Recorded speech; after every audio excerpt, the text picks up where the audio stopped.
Hello everyone, this is Group 3 and for our presentation we're going to be talking about the global trade and investment environment. So here is the outline of our presentation. We're going to be talking about international trade theory, the foreign direct investment, as well as some subtopics under the European Union. Now let us start with international trade theory. So here are some concepts that we have to know before we begin. Trade is basically the concept of exchanging goods and services between two people or entities, and this happens because, to begin with, no nation has all the natural resources, geographic conditions, and the technology necessary to produce everything that we consume today. On the other hand, international trade is the concept of this exchange between people or entities in two or more different countries. Meanwhile, international trade theories are simply different theories that explain international trade. While at the surface level, this may sound simple, there is a great deal of theory, policy, and business strategy that constitutes international trade. But why do we have to study international trade theory anyway? What's so important about it? Well, apparently, trade theory is important to policymakers and those in the business sector because it helps focus and answer the following questions. What products should we import and export? How much should we trade and with whom should we trade? In this portion, we're going to be talking about 9 major international trade theories, and they are classified according to the following groups. First are interventionist and free trade theories. Second are theories that explain national trade patterns. And finally, theories that explain the dynamics of export capabilities. So I also have here a checklist showing what major trade theories do and don't discuss. So feel free to pause the video and take a look at these at your own time. With that, we can now start.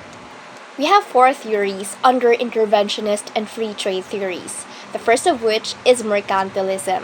So this is known as the oldest trade theory and served as the foundation of economic thought from 1500s to 1800s. It holds that a country's wealth is measured by its holdings of treasures, which is basically gold. So according to mercantilism, countries should export more than they import, which means they should run a trade surplus. And if they're successful, they should receive gold from countries that run deficits. To answer the question, should government control trade? Mercantilism's answer is yes. In fact, to run a trade surplus, governments restricted imports and subsidized non-competitive production. So how it worked was at that time, 1500s to 1800s, there were still colonies around. So colonizers basically got raw materials from their colonies instead of buying them from other countries. They controlled their colonies' trade and made sure that the colonies sold cheap raw materials to them while buying expensive finished goods in return. So this led to colonies spending more money than they earned, and then they forced them to pay off the difference with gold. In fact, some mercantilist terminology has endured despite this being a very old trade theory.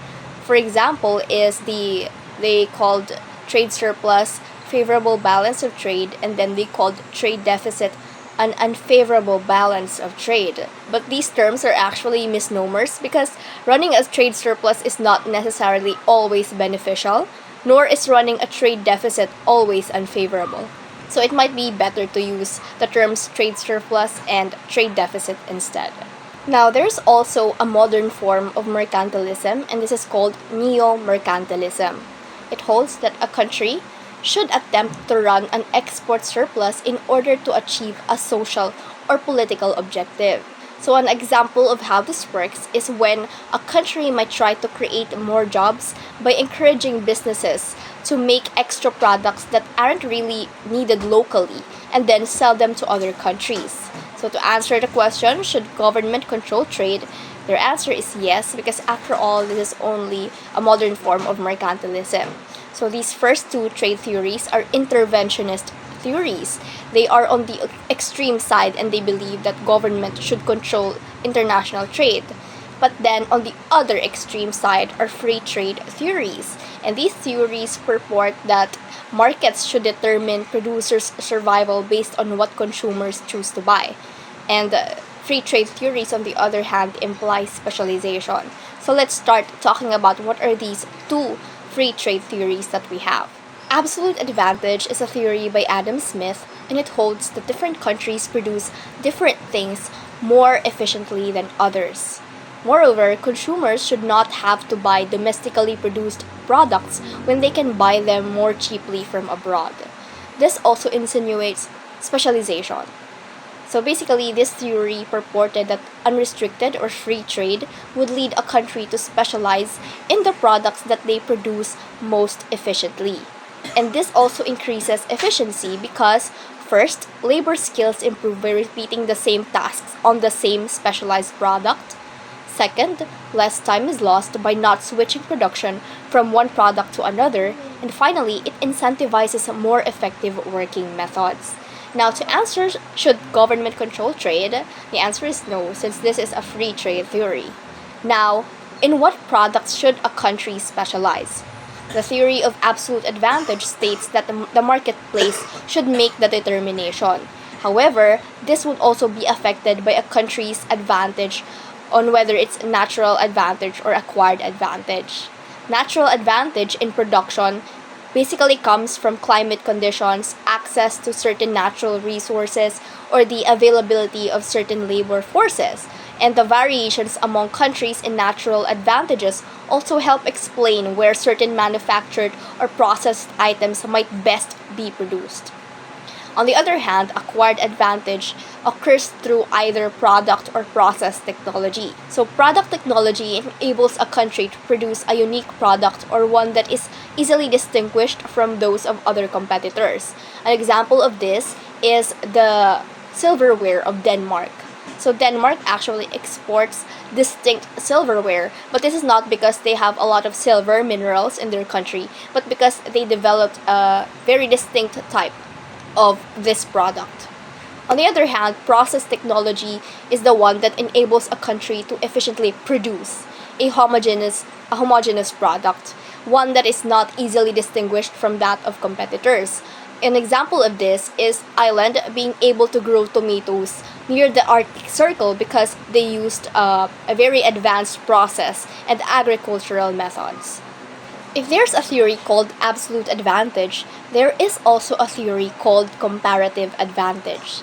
This states that global efficiency gains may still result from a trade if a country specializes in what it can produce most efficiently, regardless if other countries have an absolute advantage on the same product. It basically answers the question, what happens when one country can produce all the products at an absolute advantage? What about the other countries? So basically, this states that there are still global efficiency gains despite other countries having an absolute advantage. And this is how it works. Gains from trade will occur even if a country that has absolute advantage in all products because the country must give up less efficient output to produce more efficient output. And in the same manner, a country that has a comparative advantage could still gain if it concentrates its resources on the commodities that it can produce most efficiently. So to better understand this, let us have an example. So let's say that two countries are producing two goods. US and Taiwan are producing tea and wheat. So the USA is better at producing both tea and wheat because it can produce these items using fewer resources than Taiwan. This means that USA has an absolute advantage in both products. And then given 100 resource units, Taiwan can make 5 tons of tea and 5 tons of wheat. Meanwhile, US can make 10 tons of tea and 12.5 tons of wheat. So without trading, they can produce a total of 15 tons of tea and 17.5 tons of wheat. But what if instead of each country making tea and wheat on their own, they started to trade and specialize? So let's say that Taiwan focuses all of its resources on tea, where it has a comparative advantage in, and it produces 10 tons. Then, the US, using its available resources, produces 6 tons of tea and produces all the wheat. So with trade and specialization, we can actually see that they were able to increase production of tea to 16 tons. So that's how it works. There are still gains, even if another country already has an absolute advantage over a product. Now let's check if nakikinig ba talaga kayo sa akin. So let's have a mini quiz. Answer this question. Which of the following statements align with the comparative advantage theory of international trade? Feel free to pause the video and answer on your own, and then come back to the video and we'll check the correct answer. Alright, so welcome back. The correct answer is letter C. Comparative advantage theory states that countries should concentrate its resources on the commodities they can produce most efficiently, even if other countries already have an absolute advantage over them. Thank you for your participation. Let us now continue the discussion. The next set of international trade theories deal with national trade patterns, which show how much a country trades, what product it trades, or who will be its trading partners. So the first of which is called the theory of country size, which answers the question, how much does a country trade? This theory holds that bigger countries in terms of land masses tend to export a smaller portion of their output and import a smaller part of their consumption. Basically, it says that countries with larger land masses usually depend less on trade because they tend to have more varied climates and an assortment of natural resources, which makes them more self-sufficient. But you might think, what about USA? It's such a big country in terms of land mass, but it's also very dependent on trade. This is because a country size in terms of land mass only explains a country's relative dependence on trade, but it's actually the economic size that explains the absolute differences in the amount of trade. Specifically, larger economies are the biggest traders because they produce and consume much more. And the perfect example for this is basically USA. It's known as the third largest country in terms of land mass, and it's the largest country in terms of economic terms. Hence, this is also known as the world's largest trader. So as we can see, it's actually the economic size that is the main determinant of how much a country trades. Next is the factor proportions theory, which answers the question, what types of products does a country trade? Basically, this states that a country would have a best trade advantage when it depends on its relatively abundant production factors. So example of production factors are basically land, labor, capital, right? So for instance, if labor were abundant in comparison to land and capital, labor costs would be low relatively to land and capital costs. And then on the other hand, if they are scarce, the costs would be high. So these relative factor costs would actually lead countries to excel in the production and export of products that use abundant and therefore cheaper production factors. So let's have an example. For instance, Canada has a lot of land, but it is not densely populated. Canada then produces agricultural products such as wheat that requires lots of land per worker. Now, on the other hand, let's have Bangladesh. It's a country with abundant labor relative to their capital or land. Therefore, it excels at apparel production, which is labor intensive. And we're not saying that this is ethical, but the factor proportions theory helps us understand why cheap labor costs and sweatshops arise in countries like Bangladesh. However, some things to note about this theory is that this theory assumes that the production factors are homogeneous, but they're not. Neither land nor labor is homogeneous. In fact, land varies by arability or productivity, and labor varies by skill level. Moreover, this theory is also simple to understand on the surface level, concept level, but it becomes more complicated when the same product can be created by different methods through process and product technology. So, for example, rice harvesting is capital intensive in Italy because they use technology where they have more capital than labor. But in Indonesia, rice harvesting is labor intensive because labor rates are low there because they have abundant labor factors. Next, we have country similarity theory, which answers the question, with whom do countries trade? This states that companies and countries turn to markets that they see as the most similar to what they are accustomed to because they create new products in response to market conditions in their home market, especially in those markets where consumers have comparable levels of per capita income. And basically, this states that developed countries trade primarily with each other because they're similar. They produce and consume more, and they emphasize technical breakthrough in different industrial sectors. But aside from country size, production factor proportions, and country similarities, trading patterns are also affected by other factors such as cultural similarity. For example, importers and exporters perceive greater ease in doing business in countries that are culturally similar to their home country, such as those that speak a common language. Another thing is political relations between countries. They affect trade patterns. For example, political animosity between Israel and other Middle Eastern countries diminished their mutual trade for decades now. And then last is distance. It matters because transport costs increase with distance, as we've mentioned earlier. Alright, let's pause the discussion here to have another mini quiz. So, based on the hints, fill in the blanks to name the trade theory being described. Feel free to pause the video now and come back later and then let's answer together. Welcome back. So, the correct answer is factor proportions theory. With that, let's get on with the discussion. Now we're on to the theories explaining the dynamics of export capabilities. So these theories explain how countries develop, maintain, or even lose their competitive advantage.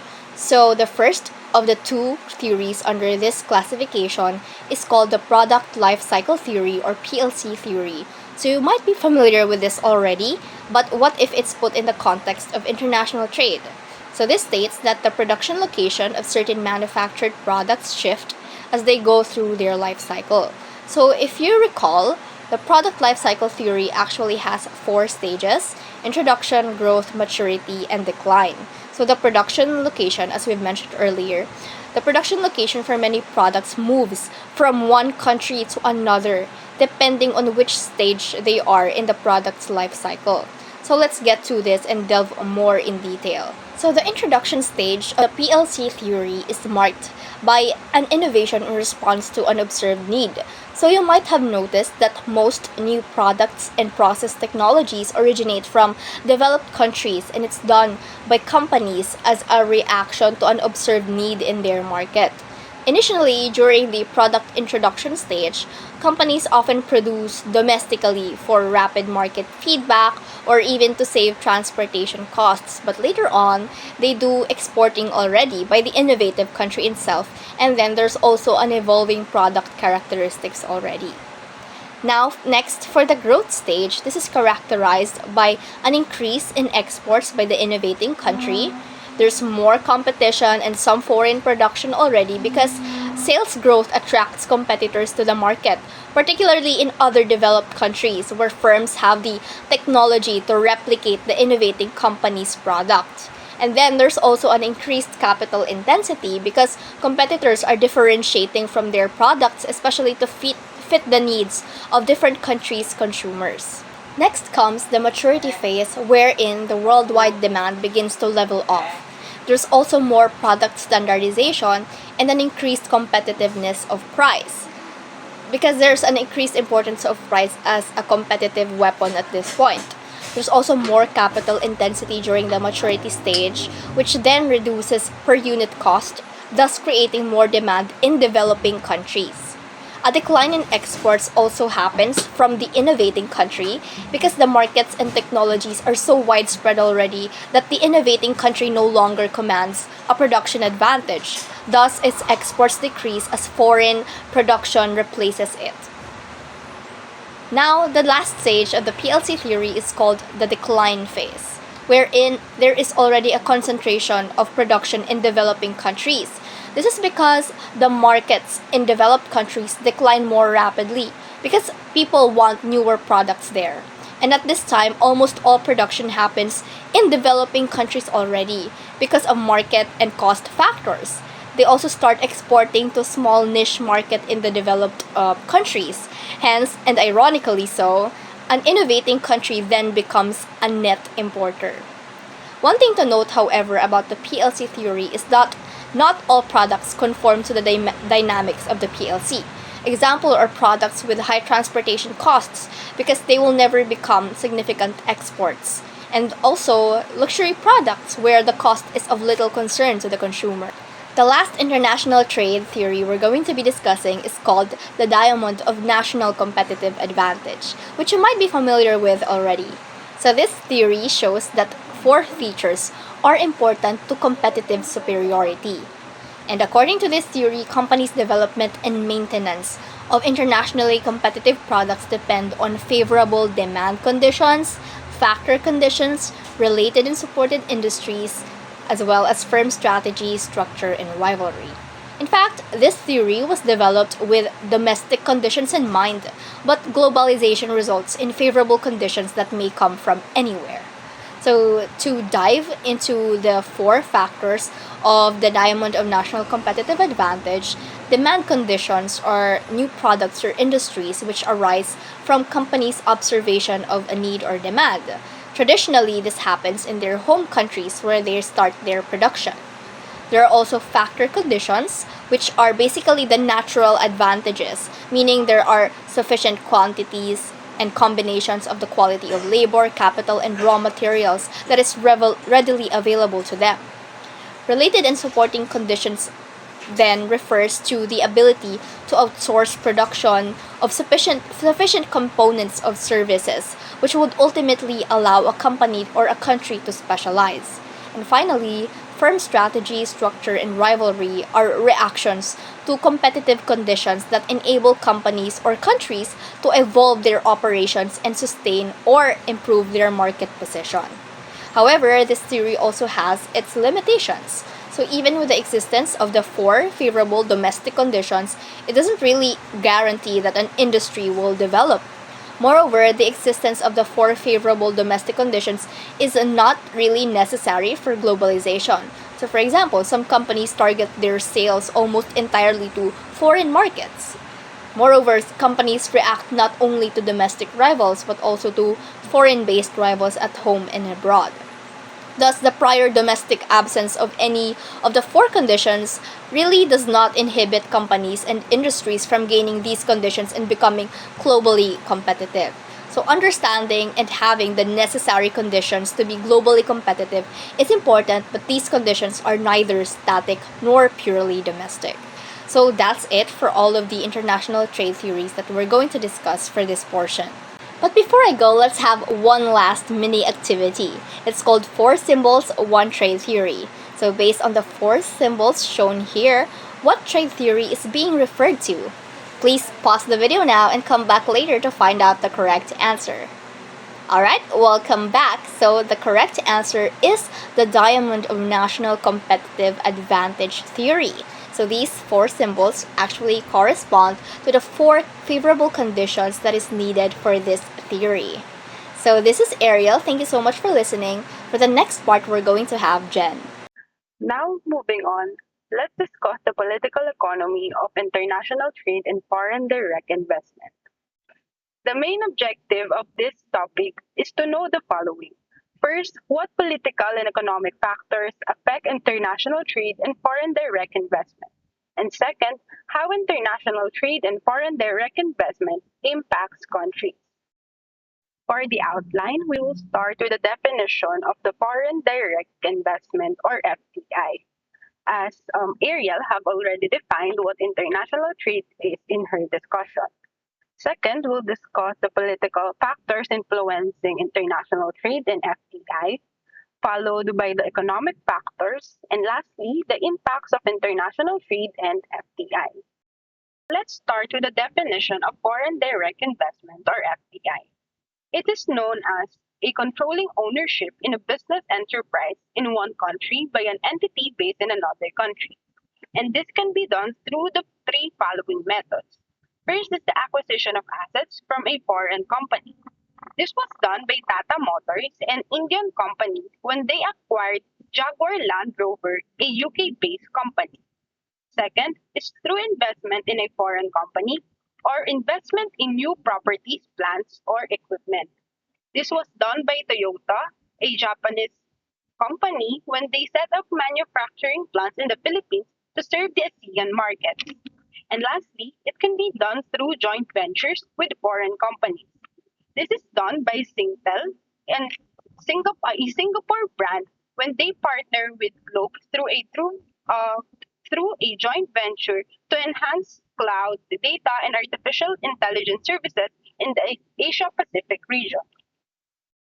Next, let's talk about the political factors influencing international trade and FDI, starting with political stability.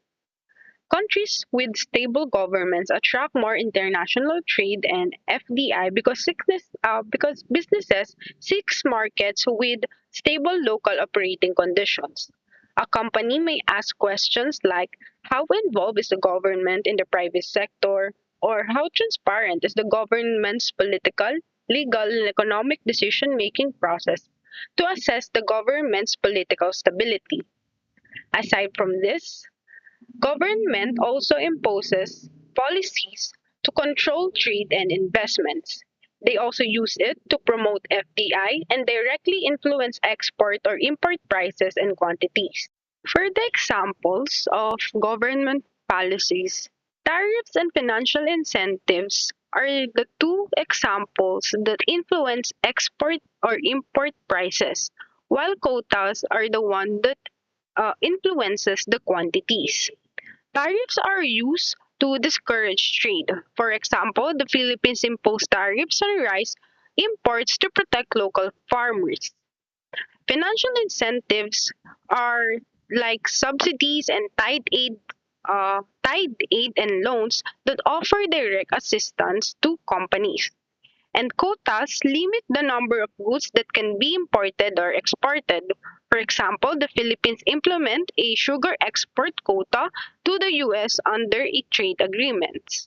Now, before we proceed with the next topic, let's have a quiz time first.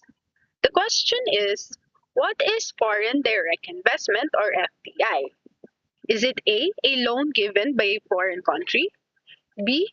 Controlling ownership in a business enterprise in another country? C. Exporting goods to another country? Or D. Buying foreign products? And the correct answer is letter B. Controlling ownership in a business enterprise in another country. Now let's talk about the economic factors influencing international trade and FDI. First are costs and resources. This includes lower labor and logistics costs, abundant natural resources, and advanced local technology and business process knowledge. For example, the BPO industry in the Philippines thrives because of lower wages compared to Western countries.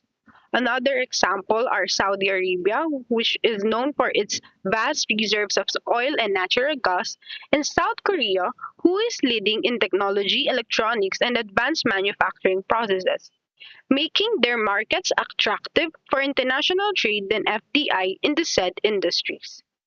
Another factor are market access.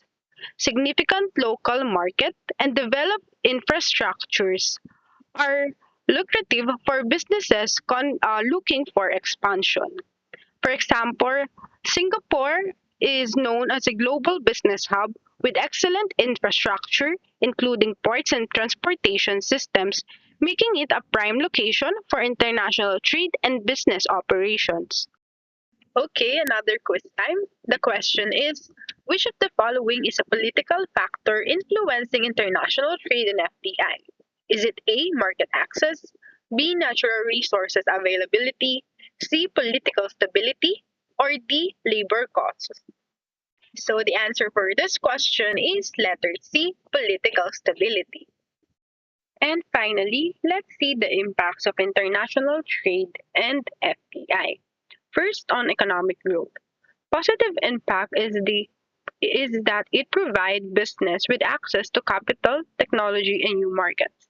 For example, Jollibee's foreign investment and strategic partnership has fueled its global expansion in new markets like the United States, Canada, the Middle East, and Europe. However, some negative impacts include market volatility and unequal growth of certain sectors or regions. For example, gasoline prices in the Philippines are highly susceptible to fluctuations due to global oil prices, and Metro Manila sometimes benefits from high foreign investments, but rural provinces lag behind in development. On local industries and jobs, the positive impact is that it promotes job creation and skills development. For example, foreign brands like Uniqlo, H&M, and IKEA created jobs in sales, logistics, and retail management in the Philippines. However, this could also lead to the decline of local businesses and lower wages, wherein the dominance of foreign brands has made it difficult for local clothing retailers and furniture makers to compete, leading to the decline of some homegrown businesses. Last quiz time. The question is, what is the potential negative impact of international trade and FDI on local industries? Is it A, increased job opportunities, B, more access to technology, C, decline of local businesses, or D, growth in local wages? The answer is C, decline of local businesses. And that's it for the political economy of international trade and foreign direct investments. Now, we'll be exploring the key institutions that make up the European Union, or EU, and how they work together to promote peace, stability, and economic prosperity in Europe. The European Union, or EU, is an economic and political union consisting of 27 member states. It was founded after World War II primarily to foster peace and stability in Europe. The EU's origin can be traced back to 1951, with the formation of the European Coal and Steel Community, or ECSC. By 1957, the Treaty of Rome established the European Economic Community, or EEC. The main goal of the EU is to ensure lasting peace and economic prosperity, all while promoting political unity among European nations.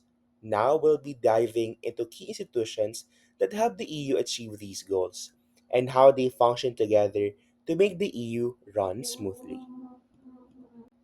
The European Union operates through several key institutions, each with specific roles and responsibilities. These institutions work in tandem to manage policies, create laws, and ensure governance. Let's take a quick look at the main institutions that drive the EU. First, we have the European Parliament, which represents EU citizens and plays a role in passing laws. Next, the European Council sets the overall political direction of the EU. The Council of the European Union represents the governments of the member states. The European Commission is responsible for proposing and enforcing EU laws. The Court of Justice of the EU ensures that EU law is applied consistently across member states. The European Central Bank, or ECB, manages the euro and formulates monetary policy. Lastly, the European Court of Auditors oversees financial management and ensures that EU funds are used properly. Each of these institutions plays a vital role in shaping and enforcing EU policies. Let's start with the European Parliament, which represents the citizens of the EU. The Parliament is directly elected by EU citizens every 5 years, making it a key institution for democratic representation. Its main functions include registration, approving the EU budget, and supervising the European Commission. The Parliament works alongside the Council of the EU to pass laws that affect the entire Union. It also ensures that the European Commission is held accountable by monitoring its actions. The Parliament holds sessions and debates in Brussels and Strasbourg. Moving on to the European Council, which plays a crucial role in shaping the EU's political direction.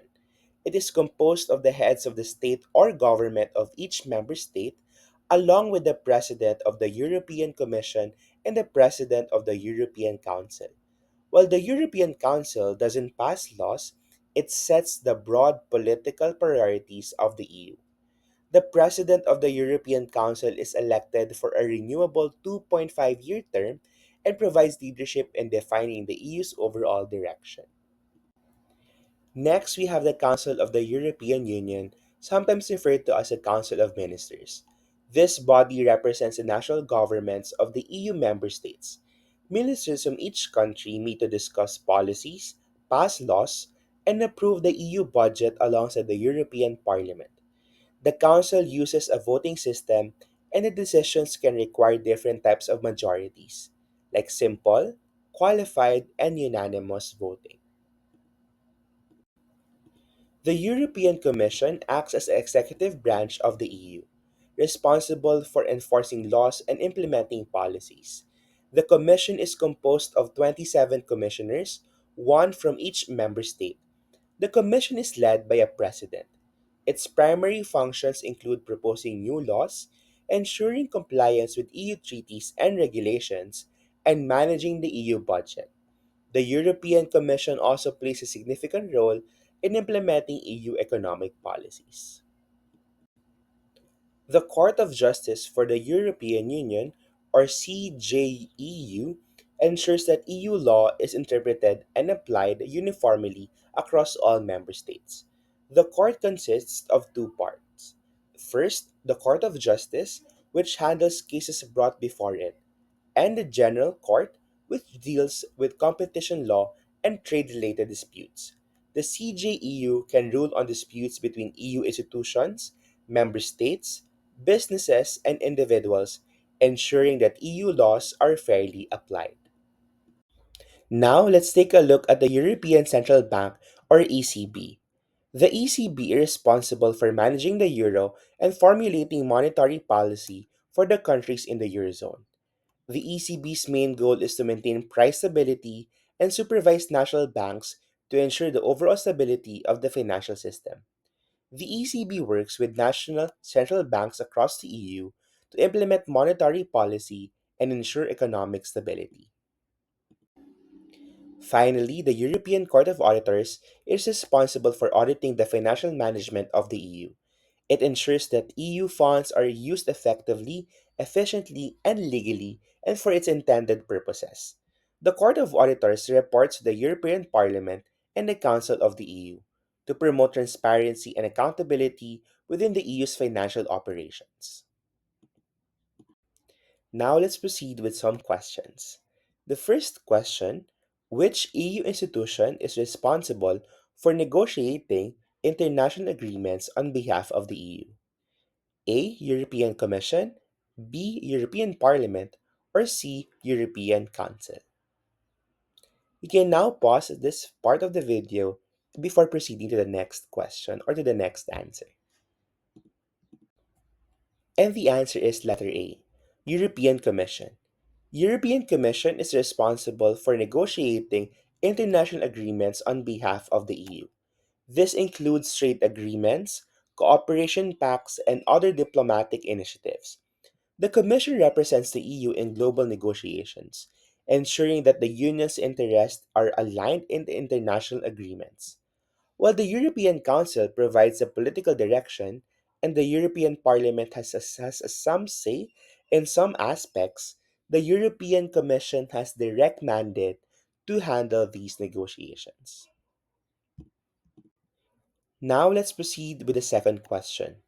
What is a qualified majority voting system used by the Council of the EU? A. A system where all member states must agree. B. A voting method where at least 55% of member states, representing at least 65% of the EU population, must agree. Or C. A simple majority vote. And the answer is letter B. The qualified majority voting system is used by the Council of the EU to ensure that decisions are fair and represent both the interests of larger and smaller countries in the Union. This system requires that at least 55% of the member states must agree, but also that those countries must represent at least 65% of the EU population. This is designed to balance power between countries of different sizes, preventing smaller states from being overridden by larger ones. It is a more complex and representative form of voting than a simple majority system, ensuring that decisions both reflect population and country diversity. And the last question is: How does the European Parliament influence EU leadership? A. It appoints national leaders for each EU country. B. It elects a president of the European Commission and can approve or dismiss the entire Commission. Or C. It sets the EU budget alone. And the correct answer is letter B. The European Parliament plays a crucial role in influencing EU leadership through its power to elect the President of the European Commission. The Parliament must approve the nominee, ensuring that the Commission's leadership is aligned with the priorities of the EU citizens. Now, let's discuss the European Parliament. The European Parliament, or EP for short, is the EU's lawmaking body. It's a forum for political debate and decision making at the EU level. It was established in 1952 as the Common Assembly of the European Coal and Steel Community, and then formally as the European Parliament in 1962. For the European Parliament, we'll be discussing three things. First are the members, or who make up the EP. Second, the responsibilities. And third, the structure, or how the European Parliament accomplishes their work. So, who make up the European Parliament? Well, currently, there are 720 members of the European Parliament, or MEPs, elected from the 27 member states of the enlarged European Union. These states include Austria, Belgium, Bulgaria, Croatia, Cyprus, Czechia, Denmark, Estonia, Finland, France, Germany, Greece, and so on. The number of these MEPs for each country is roughly proportional to the country's population, but this is by digressive proportionality, or that no country can have fewer than 6 or more than 96 MEPs, and the total number cannot exceed 750, including the President of the European Parliament. Then, how does the EP elect its members? Well, since 1979, MEPs have been elected by direct universal suffrage, where every citizen, except those who are excluded by law, can directly participate in the vote. Each member state has its own method for electing their MEPs, and the voters directly elect the members from their state to represent the people's interests with regard to EU lawmaking. This makes sure as well that other institutions from the EU are working democratically. This election is held every 5 years, with the most recent one held last June 2024. The MEPs follow a code of conduct which are guiding principles that members shall act solely in the public interest and conduct their work with disinterest, integrity, openness, diligence, honesty, accountability, and respect for the European Parliament's dignity and reputation. The code defines conflict of interest and how members should address them. In interpreting and implementing the code is the Advisory Committee on the Conduct of Members. This is composed of 8 members who are appointed by the President of the EP on the basis of their experience and of political and gender balance. Every 6 months, the office of Chair of the Advisory Committee is also rotated among the members of the committee. So, having discussed the members of the EP, let's have a mini quiz. What is direct universal suffrage, or the system by which MEPs are elected in their state? You may pause the video here to answer, and then we'll get back to it in a little while. Okay, welcome back. So the answer is A, where every citizen except those who are excluded by law can directly participate in the voting of representatives. So B is indirect universal suffrage, while C is multi-tiered elections. Alright, now we move on to the responsibilities of the EP. Their three main roles are legislative, supervisory, and budgetary. So, first, in the legislative function, this includes passing of EU laws, deciding on international agreements and enlargements, and reviewing the European Commission's work program. So, the EP is a co legislator together with the Council of the EU in a procedure known as the Ordinary Legislative Procedure or Co-Decision. The legislative process starts when Parliament receives a proposal from the European Commission or the institution that initiates legislation. This proposal is then referred to a committee where an MEP is assigned to draw up a report. And then, after debates between representatives of political groups and consultations, the committee assigned then votes on the draft report and possibly amends it. When the draft has been revised, it is then adopted in plenary with all the members present, and there Parliament would have adopted its position on the legislation. Now, onto the EP supervisory role. These are control powers that allow the Parliament to exercise oversight over other institutions, to monitor the proper use of the EU budget, and to ensure the correct implementation of EU law. So, specifically, first, Parliament has oversight over all EU institutions to ensure that their actions are in line with democratic principles. Second, Commission oversight involves the election of the European Commission President and the approval of the Commission as a body by Parliament. There's also possibility of voting a motion of censure to oblige the Commission to resign. Third, budgetary control is the approval of the way EU budgets have been spent. And lastly, some other functions are examining citizens' petitions and setting up inquiries, discussing monetary policy with the European Central Bank, and questioning the European Commission and the Council of the EU. And finally, the European Parliament establishes the EU budget. It shares its power with the Council of the European Union, but the EP has the final say. The budgetary process begins when the EU institutions submit their budget estimates. These are then consolidated by the European Commission, who then submits the annual draft budget to the Parliament and the Council. The Council will first adopt its position on the draft budget and forward it to Parliament along with the reasons. Parliamentary committees then discuss and provide their opinions. So the EP has 42 days to approve or amend the Council position by an absolute majority.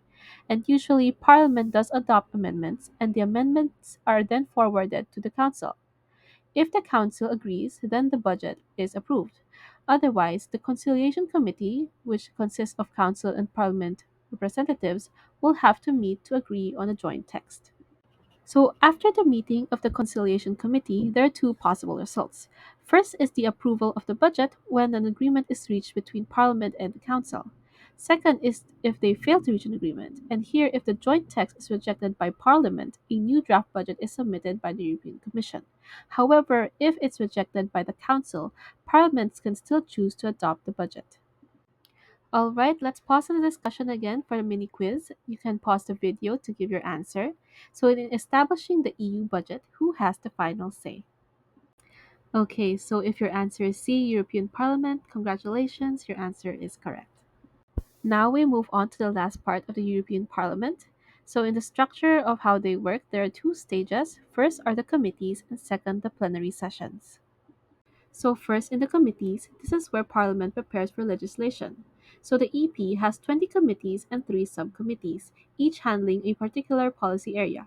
The committees would examine proposals for the legislation. And then MEPs and political groups can put forward amendments or propose to reject a bill. Following the committees are the plenary sessions where the Parliament will then pass legislation. All the MEPs gather in the chamber to give a final vote on the proposed legislation and the proposed amendments. This is normally held in Strasbourg for 4 days a month. Alright, it's time for another mini quiz. So, what are two stages that comprise the Parliament's work? Pause the video here to answer. Okay, welcome back. So, the two stages are committees and the plenary sessions. Now, let's discuss the European treaties. So the European treaties make up the law the European Union is based on. They are binding agreements between EU member countries. They set out EU objectives, rules for EU institutions, how decisions are made, and the relationship between the EU and its member countries. So every action taken by the EU is founded on treaties that have been approved voluntarily and democratically by all EU member countries. So for example, if a policy area is not cited in a treaty, the Commission cannot propose a law in that area. So, in relation to the European Parliament, the first treaty signed in 1951 set up the Parliamentary Assembly, which was later named the European Parliament. And then subsequent treaties have added new areas for the member states to work together. So, in relation to that, treaties are amended to make the EU more efficient and transparent, to prepare for new member countries, and to introduce new areas of cooperation, such as the single currency. Now we move on to the 8 significant treaties according to the European Union. First is the Treaty of Paris of 1951, which was to establish the European coal and steel community so that one country could no longer mobilize its armed forces on its own. Second, the Treaties of Rome of 1957. This was to first establish the European Economic Community and then the European Atomic Energy Community. Third, the Merger Treaty of 1965. This was to streamline the European institutions by merging the executive bodies of the existing European communities into a single commission. Fourth is the Single European Act of 1986 to reform the institutions in preparation for Portugal and Spain's membership and to speed up decision making in preparation for the single market. This brought amendments to the treaties establishing the European communities and established European political cooperation. Fifth is the Treaty on European Union of 1992. to prepare for the European Monetary Union and to introduce elements of a political union, such as in citizenship, common foreign and internal affairs policy, and this established the European Union and introduced the co-decision procedure, which gave Parliament more say in decision making. Six is the Treaty of Amsterdam, 1997, to reform the EU institutions in preparation for the arrival of future member countries. This amended, renumbered, and consolidated the EU and EEC treaties. Seventh is the Treaty of Nice of 2001 to reform the institutions so that the EU could function efficiently after reaching 25 member countries. The main changes were the methods for changing the composition of the European Commission and redefining the voting system in the Council of the EU. Eighth and last is the Treaty of Lisbon of 2007 to make the EU more democratic, more efficient, and better able to address global problems such as climate change with one voice. This had clarified also which powers belong to the EU, to the member countries, and are shared between them. Now that we're done discussing the European treaties, let's have a mini quiz. So pause the video here to match the treaty to its description. All right, welcome back. So here are the answers for these three treaties. Now let's move on to Germany and the EU. Germany isn't just another EU country, it's the economic engine of the bloc.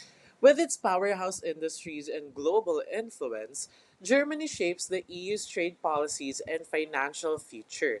Today, let's break down Germany's role in the EU's economic and trade game. Okay, let's start with Germany's economic influence in the EU. Did you know that Germany's numbers speak for themselves? A $4.5 trillion in GDP, a quarter or 25% of the EU's overall economy, and nearly a third of its exports. Home to mega brands like Volkswagen, Audi, or BMW, Germany is a major decision maker in the EU policies, especially at the European Central Bank. Now let's look into Germany's role in EU trade policies. Germany doesn't just play the trade game, it helps set the rules. It's a major backer of the EU trade deals like the EU Mercosur agreement. As the biggest contributor to the EU single market, Germany's economic policies are all about boosting exports and securing competitive advantages. Plus, it's making waves in sustainable trade with a carbon border adjustment mechanism. Now let's move on to challenges and future outlook. Even powerhouses have challenges. Germany's reliance on exports makes it vulnerable to global economic shifts and supply chain bottlenecks. The ongoing transition from Russian gas presents another challenge as Germany tries to maintain industrial competitiveness while meeting sustainability goals. Additionally, as the EU's largest economy, Germany must balance national priorities with broader EU economic stability. However, Germany is not standing still. It is leading the EU's green transformation, accelerating digitalization, and expanding trade agreements beyond Europe to diversify risk and secure long term growth.